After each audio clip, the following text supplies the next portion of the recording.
Everybody, we have a lot of news about the fourth stimulus check that I want you to know. So you want to be sure to stay until the end of this video to find out the latest news about the fourth stimulus payments. And everybody, don't forget to subscribe to my channel, share this video with your friends and family if you want to find out more information about the fourth stimulus check. Personally folks, I want to see President Biden send out the fourth stimulus check before the end of the year. He must do a better job in helping out the American people with the stimulus payments. He must keep his promise and send out the fourth stimulus check. And if you guys agree with me, then let's get this video to 1,000 likes. Happen. When we look at a budget, when we prepare a budget, it's imperative that we take a hard look at the reality of American life and that we build based on that reality. What we know today is that the elderly poverty rate has gone up to 9.5%, and incredible as it may sound, 20% of seniors live on an average income of $7,600 a year. I'm not quite sure, to be honest with you, how anybody lives on $7,600 a year, but we have 20% of seniors. Okay, so I guess he just doesn't understand the concept of bottle feeding, let alone the concept of paternity leave. But what's really strange is that, this is from a side of the aisle that used to claim the mantle of being pro-family. What we have right now is an administration that's actually pro-family. And I'm blessed to be able to experience that, as an employee, being able to have the flexibility to take care of our newborn children, which is, by the way, work. It's joyful work. It's wonderful work, but it's definitely work. And we as a society, I think, are starting to do a better job of recognizing that parenting is work, that caregiving is work, and supporting it as such, which is, of course, why the president has proposed paid family leave for all Americans, something most Americans already believe that we ought to do, and something that most highly developed countries pretty much take for granted.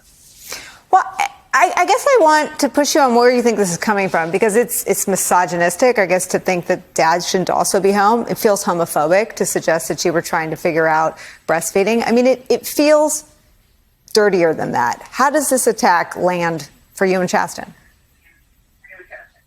I mean, look, this attack is coming from a guy who has yet to explain his apparent approval for the assassination of Harvey Milk.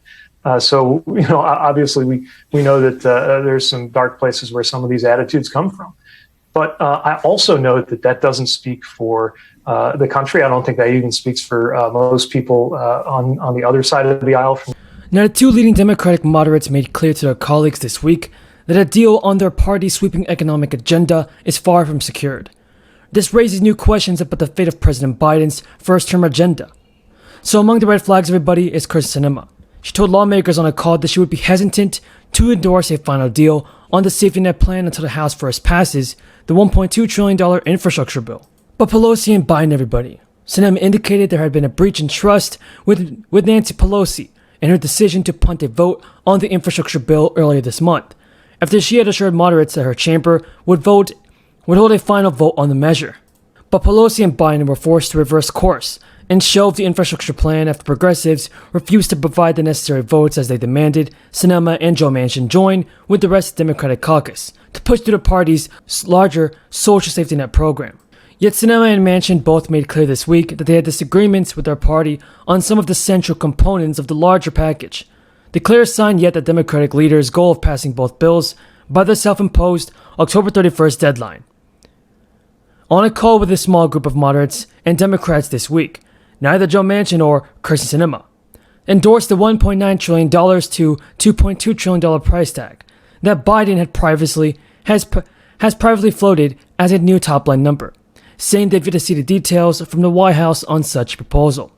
It comes even as progressives have said that figure is far too small to include their main priorities from the original $3.5 trillion plan. The sweeping 10-year spending plan marks the biggest step in Democrats' drive to expand education, healthcare and childcare support, tackle the climate crisis, and make sure that further investments are set in infrastructure. What do you think about Joe Manchin, everybody, and his work on the stimulus payments? Do you believe that he is doing a good job? Tell me in the comments below. In particular, Manchin raised concerns over the proposed expansion of Medicare to include dental, vision, and hearing coverage. That is something that Bernie Sanders, the Vermont Independent, has contended is a red line for him and the progressives. Manchin also made clear that he opposed new paid family leave and medical leave provisions that Democrats are trying to get into the bill, while renewing his deep concerns over including a plan to provide tuition-free community college, as he has done publicly. The West Virginia Democrat also called for new benefits to be means-tested, to limit the eligibility to those with lower incomes, an idea that's been resisted by many Democrats, and perhaps what could emerge as the biggest sticking point. Manchin roundly rejected calls by Democrats to include aggressive climate measures, namely to substantially slash greenhouse gas emissions by 2030. He said the goal laid out by the White House to cut greenhouse emissions by half would not happen. And also, millions of families would soon receive their fourth enhanced child tax credit payment, which the IRS is scheduled to distribute today. About $15 billion was sent roughly to 35 families last month. The average payment to the parents was around $428. Most parents automatically get the enhanced credit of up to $300 for each child, up to age 6, and $250 for each one, ages 6 through 17. The IRS is scheduled to send out 2 more monthly payments in 2021. Everybody, here's what I want you to know about your Social Security benefits. Now, everyone, thank you again for watching. I truly appreciate everybody's amazing support. If you have any more questions about the fourth stimulus check, then leave them in the comments below. There is a move not to preserve Social Security from those on the other side of the aisle, too many of them, but to end it. Social Security is a solemn promise that has been honored for decades, and to unwind that program and turn it over to Wall Street and break that promise would be a terrible mistake. And it would be an unjustified mistake because the program is actuarially solvent.